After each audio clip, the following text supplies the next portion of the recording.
Welcome to Founders Future, a podcast powered by Closers.io, where we dive into the journeys of innovative entrepreneurs and explore the road ahead of them and their companies. I'm your host, Nick Cicciati, and in each episode, we'll uncover the stories behind the impactful ventures, the challenges faced along the way, and some of the strategies that are driving their future growth. So today I'm very happy to be joined by Francesca Furchtgott. She is the co-founder of Mariner 11, which is a brand marketing agency that acts as an embedded team for ambitious businesses and nonprofits by, smashing growth ceilings with authentic strategies that really deliver the sustainable revenue that everyone is looking for. So with her Harvard Business School MBA and experience as a fractional CMO at Confiner Co., plus stints at the Kennedy Center and Clark Construction, she manages to bring in and bridge this in-house and agency world to, just craft marketing that actually moves the needle and something that just doesn't look good. So, Francesca, welcome to the pod. Thank you so much for having me. Absolutely. Happy to have you here. So take us back from the beginning, right? Before you started your company, obviously the audience maybe has like a high level overview from the intro, but really, like, what were you doing at the time and what actually motivated you to start your own company? Well, I spent my career in marketing, comms, and strategy, and I was working in-house in a corporate strategy role at Clark Construction, and I realized that I had two kids at home. I now have three kids at home, and I needed something that was more flexible for my business. And I, having been to Harvard Business School, I really was committed to a career and really wanted to grow a career. And I was trying to figure out, how do I actually bridge both of those two things? How do I show up at home in the way that I want to, and also build a career that I find interesting and fulfilling? That's when I went out on my own and started out as a fractional CMO to really bring together all of these components that I had already experienced in my career: the strategy, the MBA, the marketing and comms experience. Sure. But what I realized when I was first started working with these small and mid-sized businesses was the businesses that really needed a fractional CMO didn't necessarily have the in-house team to be able to execute on the strategies that the fractional CMO was recommending. And Yeah. so that's when I started to build out my own team and come in and serve as basically the marketing leadership as well as a really good team of executors. The reason why I've continued to stay in this space is because I can see these small and mid-sized businesses are caught between expensive agencies that are built for enterprise businesses, and then freelancers who can't provide both the strategic leadership and the campaign execution, Yeah. and who frankly require a lot of internal management. And it's really hard for these small businesses to find the right resource structure to effectively market their businesses. In fact, actually, today I've seen CEOs struggle with a related challenge with generative AI today. It's really easy to fall into the trap of using AI to generate content, Oh, and yeah. it makes it harder and harder to stand out. Everyone sounds the same. And Yeah. so building an authentic brand is even more important than ever. And the small and mid-sized businesses out there don't necessarily have a strategic partner to help them navigate that. So it was kind of all of these threads together that led me to build a business that is a fractional digital marketing team that offers both strategic leadership and execution, really targeted at what small and mid-sized businesses need and the challenges that they're facing today. I love that. Yeah, I mean, you definitely diagnosed a bit of a gray area for SMBs in terms of their marketing, right? And the way that they can actually scale it. And you saw a great opportunity there and you seized it. So great job. And you said something else really cool that I wanted to touch on for a second too. It's everybody using AI, right? And the problem is everybody's using it, but it can also be a bit of a tool. But I like to think of AI as like a Formula One car. If you know how to drive a Formula One car and you know how to operate at crazy high speeds and navigate the crazy turns, then it can be a very effective tool. But at the end of the day, it's still not going to be the end all be all, right? And quite frankly, it takes a certain level of expertise and knowledge to even be able to ask AI those types of questions to get those specific outputs, right? So yeah, I absolutely love what you guys are doing. Do you guys have like a specific, is there like an ICP that you guys work with in general, or is it all SMBs? Yeah, so we're our ideal client is a small or mid-sized business that's doing 2 million to $50 million in revenue. We have a lot of experience in the sort of building materials, home and construction space, as well as in professional services and education.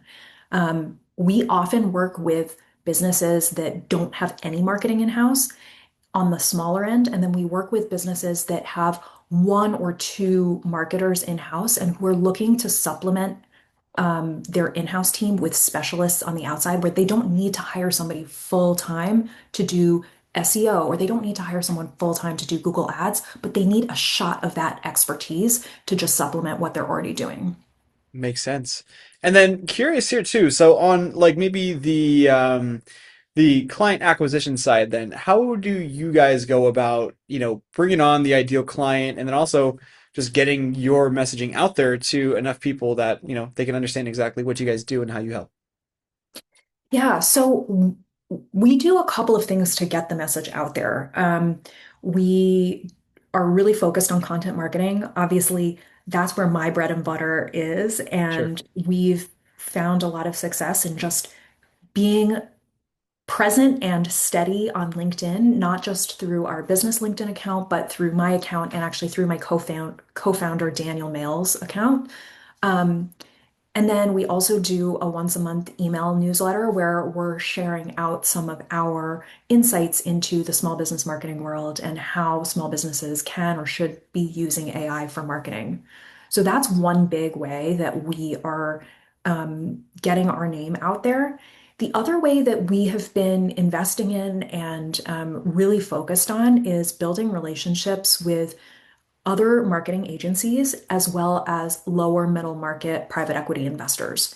And we're really trying to nurture relationships with both of these groups as planting seeds for potential future partnerships and Totally. future pipeline. Totally. Yeah. Have you guys ever considered running any sort of like paid advertisement as well to maybe bring a bit more consistency and a more streamlined like flow of leads? So we have not done that. That's not something that we're focused on right now in Totally. sort of our stage of business. The thing that we have been thinking about and really actively exploring is how to show up at conferences that are in the right industries where our ICP will be. And we view that in a similar, I mean, that is a marketing investment for us. And Totally. what we've been really interested in this year and the past, few months in particular is how do we show up in real life? And how do we start to have those conversations with people in real life?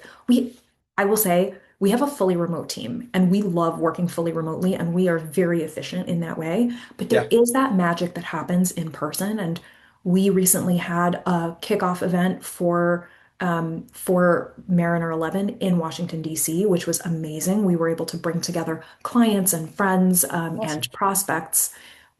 But doing more of that, going to more events, going to more conferences, and being intentional with how we show up, how we showcase who we are to real people as a real person, Yeah. that's something that we're really interested in right now because we know the relationship is really the foundation of a professional services firm. That's what, I mean, we are at the end of the day. We're a professional services firm. We're there as people to work with other people at other businesses.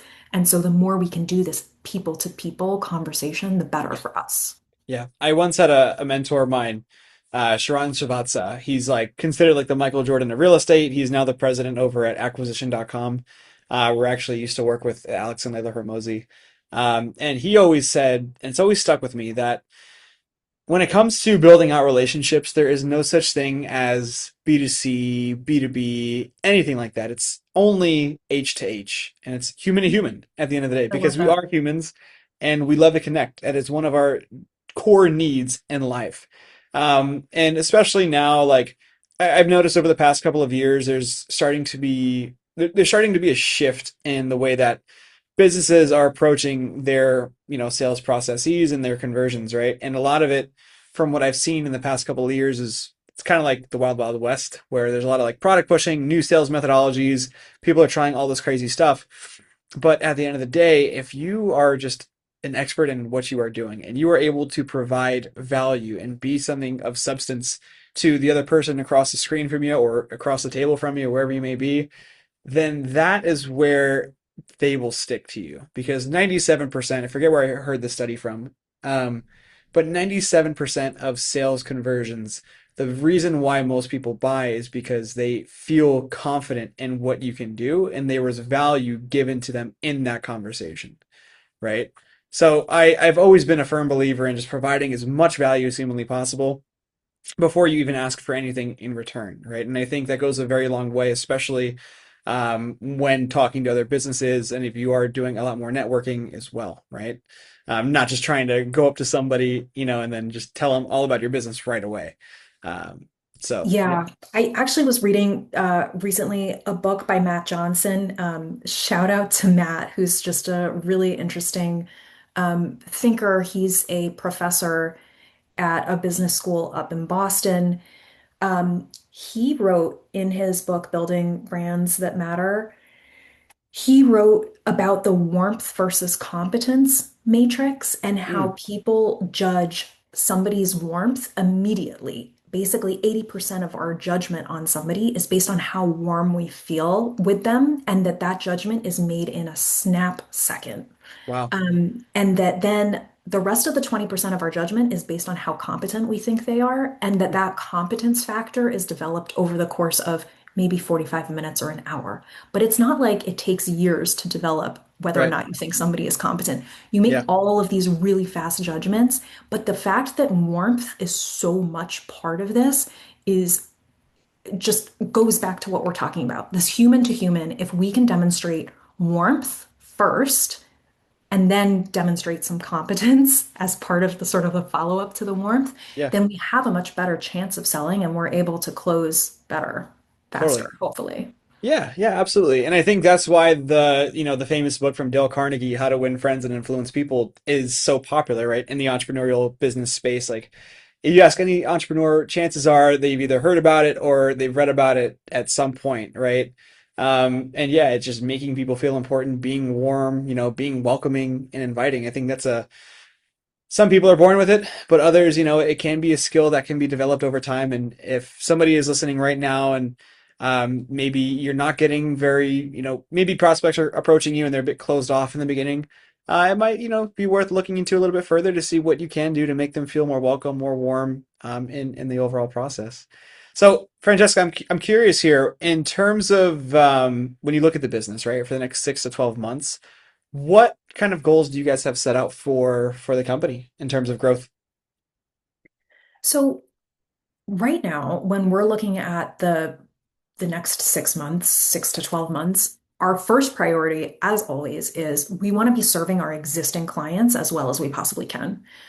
We have clients who are with us, who've been with us for 18, 24 or more months. Sure. And for that, for a marketing agency, that's unusual. That's unusually long. And that's something that we really value. The next is continuing to develop our thought leadership and establishing Mariner 11 as the go-to voice on brand marketing for small and mid-sized businesses in the AI age.